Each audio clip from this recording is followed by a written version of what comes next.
ఈరోజు ఇటలీకి వెళ్ళాడని దానికి ఏదో వీళ్ళ అనుమతి తీసుకోలేదన్నట్టుగా రాస్తా ఉన్నారు. అసలు ఈ జగన్మోహన్ రెడ్డి అవినీతి పత్రికలో పదే పదే అబద్ధాలు 100 సార్లు ఈ పేపర్లో రాస్తే ప్రజలు నిజం అనుకుంటారని చెప్పి భ్రమపడతా ఉంటారు.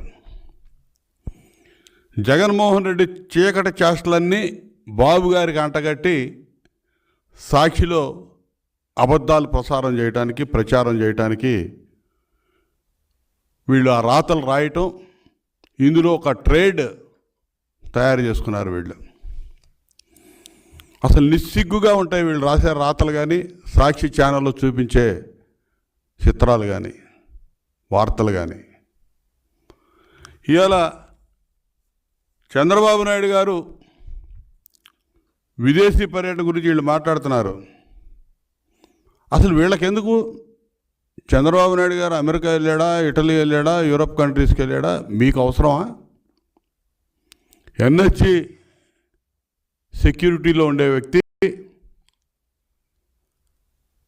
ఆయనకి సెక్యూరిటీ రీజన్స్ కారణంగా అన్ని విషయాలు కూడా బయటికి చెప్పరు. మీకు చెప్పాలా? మీరు ఒక పనికిమాలిన బ్యాచ్, ఒక మాఫియా బ్యాచ్, మీకు మేము వివరాలు చెప్పాలా ఎక్కడికి వెళ్తుంది? పోనీ చంద్రబాబు నాయుడు గారు కోర్టు ఏమైనా ఆంక్షలు ఉన్నాయా నీకున్నట్టు? నువ్వు వెళ్ళాలంటే, విదేశాలకు వెళ్ళాలంటే కోర్టు పర్మిషన్ తీసుకోవాలి. నీకు కేసుల్లో 13 సిబిఐ కేసుల్లో ఛార్జ్ షీట్లు ఎదుర్కొంటున్నావు, 7 ఈడీ కేసుల్లో ఛార్జ్ షీట్లు ఎదుర్కొంటా ఉన్నావు.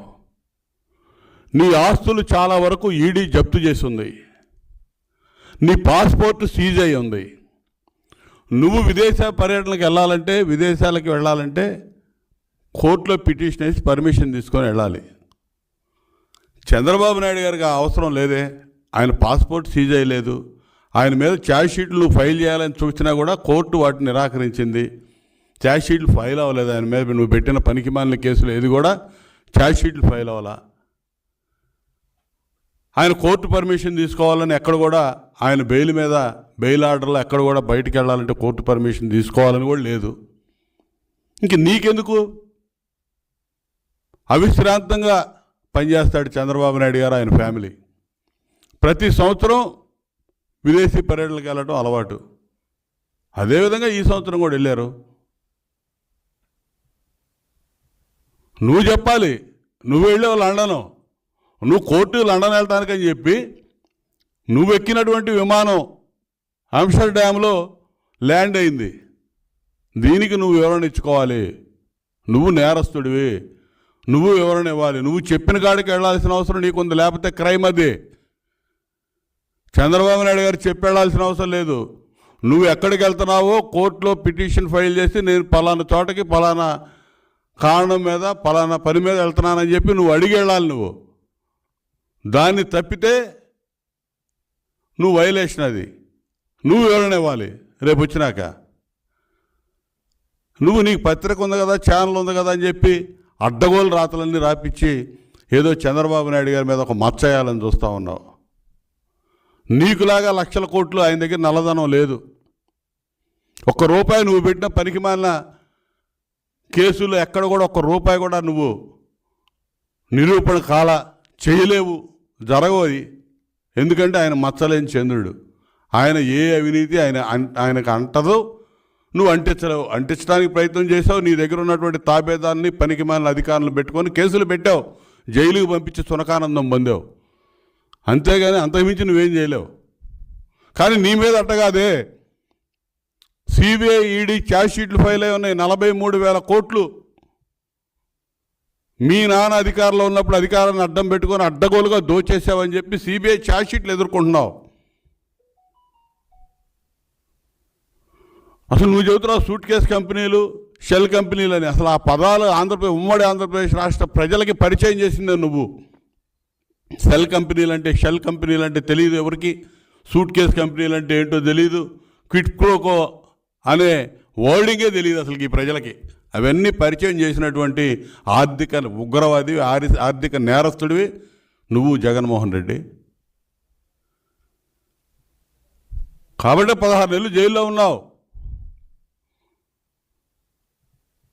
నువ్వు ఈరోజు నువ్వెందుకు పారిపోయావు నువ్వు చెప్పాలి. అసలు లండన్ నువ్వెందుకు వెళ్ళావు? గతంలో లండన్ వెళ్ళేటప్పుడు నీ పిల్లలు అక్కడ ఉన్నారు చూడటానికి వెళ్తున్నానని చెప్పేవాడి. ఇవాళ నీ పిల్లలు ఎక్కడికి వచ్చి ఉన్నారు, వాళ్ళని తీసుకొని మళ్ళీ లండన్ వెళ్ళావు. వస్తావా తిరిగి? నువ్వు చెప్పాలి ఏ సంగతి.